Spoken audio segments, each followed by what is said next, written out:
This channel does not promote any violent, harmful, or illegal activities. All content provided by this channel is meant for an educational purpose only. মহান কাজে নেমেছি যদি discipline বজায় রাখতে পারেন আমার মনে হয় না আমাদের সঙ্গে পায়ে পা মিলাবার কোনো দরকার আছে।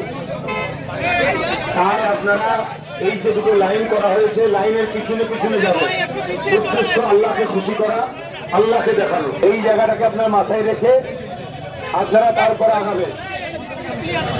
এই জায়গাটা খেয়াল করে রাস্তা জাম না হয় আমরা এক সাইডে যাব, যতদূর যাবার আমাদের লক্ষ্য আছে সেই জায়গা থেকে যখন ঘোরা হবে আবার আপনারা আস্তে আস্তে কাতার না ভেঙে ঘুরবেন। আর সামনে ব্যানারে আলেম ওলামা যারা আছেন তেনারা ছাড়া সাধারণ লোক ব্যানারের সামনে দাঁড়াবেন না। সাধারণ লোক ব্যানারটা থেকে করে পিছনে দাঁড়ান।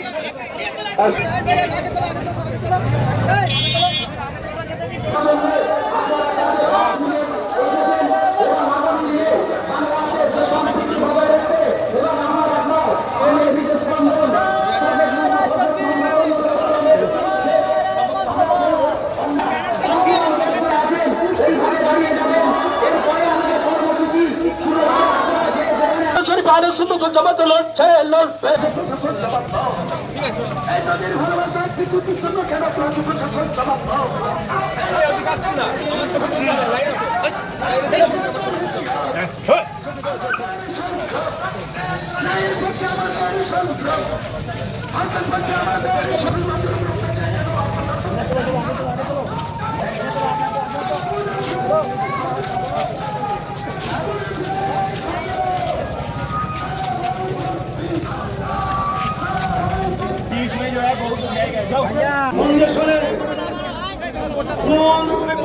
মানবরূপী পশু আমার হুজুরের বিরুদ্ধে কি বলবে এতে আমার হুজুরের কিছু চাই আছে।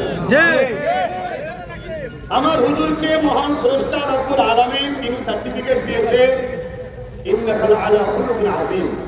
মহান স্রষ্টা বলছেন সর্বশ্রেষ্ঠ চরিত্রওয়ালা হলো প্রফেট মুহাম্মদ সাল্লাল্লাহু আলাইহি ওয়াসাল্লাম। কিন্তু আমরা যে ভালোবাসি বলি আমাদেরকে ইজহার করা হয়। কেন্দ্র সরকার চাইছে যোগী হোক আর মোদী হোক, এনারা চাইছে মুসলিম ধর্মের ভাবাবেগে আঘাত দাও, ইসলামের অনুসারীরা রাস্তায় নামবে, মিটিং মিছিল করবে, আর আমরা এই ফুটেজটা দেখিয়ে অমুসলিমদের মধ্যে এক শ্রেণীর উগ্র মাইন্ডের লোক আছে সবাই না, কেন কোন ধর্ম উগ্রতা শিখায় না। অমুসলিম দাবিদারদের মধ্যে তারা তাদের ধর্মকেও মানে না, একদল আছে উগ্র মাইন্ডের, তাদেরকে এই কেন্দ্র সরকার ভুল বুঝিয়ে নিজেদের ভোট ব্যাংকে বন্দী করার জন্য বারবার ইসলামকে আঘাত দিচ্ছে, যাতে করে এই মেসেজ আমাদের কাছে যায় আর আমরা সেই রাস্তায় নামি, আমরা আন্দোলন করি, মিছিল মিটিং করি, যাতে রাস্তাঘাটে পথচারী মানুষের অসুবিধা হয়, মানুষের দৈনন্দিন জীবনের যাতায়াতের অসুবিধা হয়। এতে তখন মুসলিম ভাইদের মধ্যে যারা সম্প্রীতি প্রেমী মানুষ তাদেরকেও যে বুঝাবে, দেখেছো কিভাবে মুসলমানরা রাস্তাঘাটে নেমে রোডওয়ে জাম করছে। এইটা হলো কেন্দ্র সরকারের চক্রান্ত। চাউতাল, বাগদি, টুলে, মুচি যে হোক, যে ধর্ম মানে না এই দেশে জন্ম হয়েছে তাদেরও দেশ ভারতবর্ষ। কেউ যদি মনে করে রাজতন্ত্র চালাবো তাদেরকে আমরা জানিয়ে দিই সাদা চামড়ার ব্রিটিশ দেখালে আমরা তাড়িয়েছি, তাদের কালো চামড়াকে তারা তো কাজ। এই দেশে যেভাবে বিশেষ বিশেষ মুসলিম, দলিত, আদিবাসী, এসসি, এসটি, পিছিয়ে বড় মানুষের উপরে যেভাবে অত্যাচার চলছে, যেন মনে হচ্ছে এদেশে আমাদের কোনো অধিকার নাই। সূর্যকে তুলে দেখাও, মুহাম্মদ রাসূল তুলে দেখিয়েছে।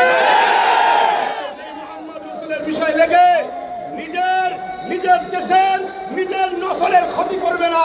ফেরাউনকে দেখে শিক্ষা নাও, নমরুদকে দেখে শিক্ষা নাও, আবু জেহেলকে দেখে শিক্ষা নাও, সাদ্দাতকে দেখে শিক্ষা নাও। সুধরে যাও, সুধরে যাও। মুসলমান ইমানদারের জানের থেকেও বেশি কাছের দামি জিনিস আল্লাহ। জানের উপরে আঘাত দিলে দেশ যদি আমাকে লড়াই করার রাইট দিয়ে থাকে, জানের থেকে পিয়ারা হুজুর পাক সাল্লাল্লাহু আলাইহি ওয়াসাল্লামের সঙ্গে বিয়াদবি, গুস্তাখি বা তার বিরুদ্ধে ষড়যন্ত্র করলে তাহলে কি হতে পারে এটা তুমি কিন্তু জেনে নাও, মনে রেখে দিও। তুমি চাইছো এদেশে হিন্দু মুসলমান অন্য ধর্মের সঙ্গে লাগাবে, না না, এটা ভারতবর্ষ। এদেশের হিন্দুরা দলিতের বিরুদ্ধে নয়, কোন ভারতের বিরুদ্ধে নয়। আমাদের লড়াই আই লাভ মোহাম্মদ সাল্লাম লেখার জন্য অধিককে গ্রেফতার করেছি। প্রায় 21-এর অধিক এফআইআর হয়েছে সারা দেশ জুড়ে এই 3টে রাজ্যে। 1350-এর উপরে মানুষের নামে অভিযোগ করা হয়েছে। তার প্রতিবাদে আর্টিকেল 25-কে ভায়োলেট করছে, সরাসরি আঘাত দিচ্ছে। এই প্রতিবাদে পিরজাদা আব্বাস সিদ্দিকীর নেতৃত্বে ফুরফুরা শরীফ আহলে সুন্নাত জামাতের ডাকে একটা প্রতিবাদ মিছিল ছিল, ধিক্কার মিছিল ছিল। সেই ধিক্কার মিছিলে আমিও পামিয়ে দিয়েছি। সংবিধানকে রক্ষা করতে হবে। একদিকে যেমন মুসলিম সম্প্রদায়ের উপর এটা আঘাত দিচ্ছে, ঠিক তেমনই সত্য কথা সংবিধানের 25 নম্বর আর্টিকেল এরা ধ্বংস করছে। সংবিধানের 25 নম্বর আর্টিকেলে উল্লেখ করা আছে যে আপনি ধর্মচারণ কি করবেন সেটা বেছে নিবার আপনাকে ক্ষমতা দিয়েছে। আপনি ধর্মীয় আচার অনুষ্ঠান করবেন তার স্বাধীনতা দিয়েছে, এবং ধর্ম প্রচারেরও স্বাধীনতা দিয়েছে আর্টিকেল 25। সেটাকে এই বিজেপি পরিচালিত সরকারগুলি আক্রমণ করছে। শুধু তাই নয়, তার সাথে সাথে পশ্চিমবাংলায় সংখ্যালঘু দরদি সরকারেরও নগ্ন চিত্রটা আপনাদের সামনে তুলে ধরতে চাই। ঈদে মিলাদুন নবীর মজলিসে জলসায় আসার কারণে প্রচুর মানুষের বাড়ির লাইন বিদ্যুতের তার কেটে দিয়েছে, মারধর করেছে, ইভেন বলেছে যে অভিযোগ করলে তোদের বাড়ি বুল্ডোজারদের গুড়িয়ে দেওয়া হবে। এই পশ্চিমবাংলায় ক্যানিং পূর্বে যেখানকার বিধায়ক নটোরিয়াস ক্রিমিনাল মমতা ব্যানার্জি যাকে সার্টিফিকেট দিতে তুই বোম্বা দিস, সেই শওকত মোল্লার, তারই প্রতিবাদে আজকে একটা ধিক্কার মিছিল ছিল। প্রচুর মানুষজনের সমাগম হয়েছিল, আমিও সেই মিছিলে পা মিলিয়েছি। সংবিধান যেখানে ধর্ম কি পালন করব, কোনটা বেছে নেবো তার স্বাধীনতা দিয়েছে, ধর্মীয় আচার অনুষ্ঠান করার পূর্ণ স্বাধীনতা দিয়েছে, ধর্মের প্রচার করার পূর্ণ স্বাধীনতা দিয়েছে। আপনারা কে আই লাভ হযরত মুহাম্মদ সাল্লাল্লাহু আলাইহি ওয়াসাল্লাম লেখার জন্য মামলা দিচ্ছেন, বা মুহাম্মদ সাল্লাল্লাহু আলাইহি ওয়াসাল্লামের আগমন দিবসে যে ধর্মীয় সবাই গেলে তাদের বিদ্যুতের লাইন কেটে দিচ্ছেন, এটাও বার্তা আমরা দিচ্ছি যে এটা আমরা মেনে নেব না। এই যে আজকে যা ফুলপুরস্কার মিছিল দেখলাম, এই মিছিল কি পরবর্তীকালে আমরা কলকাতাতে দেখতে পাওয়া যাবে? দেখুন, বিভিন্ন সময় বিভিন্ন ভাবে হবে, সেটা আমাদের পিরজাদা আব্বাস সিদ্দিকী ভাইজানের নেতৃত্বে ফুরফুরা শরীফ আহলে সুন্নাত জামাতের ডাকে হয়েছেন, তিনি সর্বেসর্বা, তিনি যেখানে ডাকবেন আমাদেরকে সেখানে যেতে হবে। হুগলিতে বিশিষ্ট অনেক লোকের সমাবেশ নিয়ে আপনাদের কি?